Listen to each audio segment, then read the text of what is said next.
I can't believe this came out in 2015. At that time I thought some of its tools were kind of a gimmick. Happy to report that I was wrong, and I think the main reason I didn't buy it was related to the lack of scissors. But fast forward today, and since I own a Surge for over 5 years now, I was looking for a more pocket-friendly multi-tool that has some outdoor capability. So the Signal was built specifically for that. It weighs just 7.5 ounces, which makes it way lighter than the tank that is the Surge at 12.5, and it's even lighter than the Wave Plus, which has 8.5 ounces. It features 19 tools and comes in a bunch of color options and even different patterns for the main blade. First off, I love the design of it, being a descendant from the Epic Mutt. Despite its sharp looking edges, it feels really good in the hand with no pointy or annoying unfinished surfaces.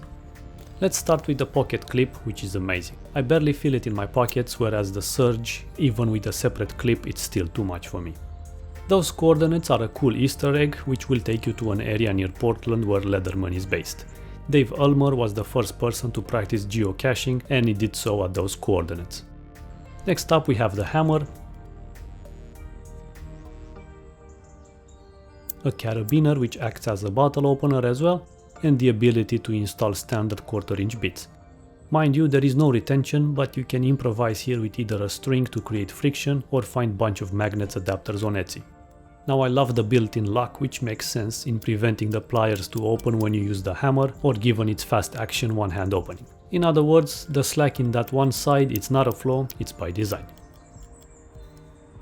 Another great detail comes in the form of this lock pin that prevents opening the main blade while using the pliers. It automatically slides back and forth.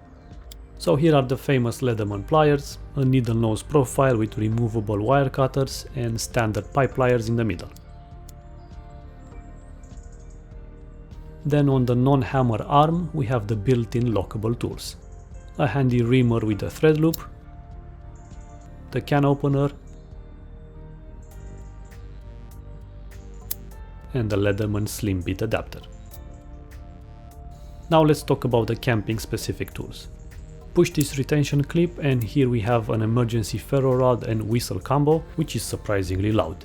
It might look like a gimmick like I initially thought, but these just work and they are way better than nothing, especially that they are present on the tool at all times. Alas, there's no way the Signal's ferro rod is designed to replace a full-sized one, but again, it's a convenient backup. Zooming in, we see why the Signal is so light. Plenty of milling on this arm, for example. As for the diamond-coated knife sharpener, which is removable, it's profiled to use on both the plain and serrated edge of the main blade. A saw is a must for any multi-tool that claims to be made for the outdoors, so it checks out. It's sharp and locks securely. Finally, we have the main blade, which is part serrated. Many don't like it, but personally, as long as it works, I'm not bothered. My sample, Jesus, came extremely sharp out of the factory. It cuts through paracord like it's nothing. Also, this blade is way thicker than the one on the Surge. I will show you in a second. What else? I love that I can see the heat treatment on the inside of the non-coated stainless steel body parts. Now here it is side by side to the Surge. The Surge is just a beast. I mean, it shouldn't come as a surprise since it was developed for tradesmen in the first place. Now here is the blade thickness comparison. So bonus points here for the Signal. Speaking of other models, one reason why I never got a Skeletal is that the pliers aren't that robust, at least from what I heard, whereas the Signal ones have the same thickness as the Surge ones.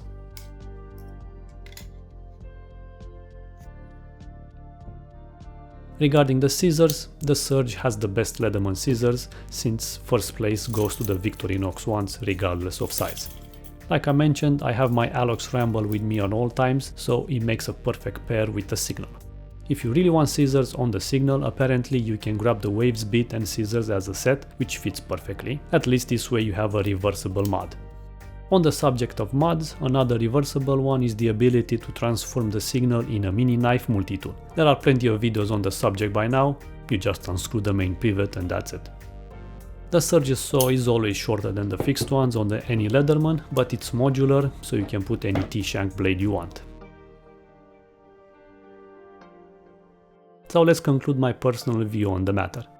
Since I mostly engage in day hikes, from an EDC perspective, the Farmer X would have made an even more sensible choice because it's far more compact and it has the legendary scissors. But if you want pliers, then the Signal makes even more sense thanks to its emergency trio of sharpener, ferro rod and whistle, plus the rest of its bonuses like the bit holder or hammer for example.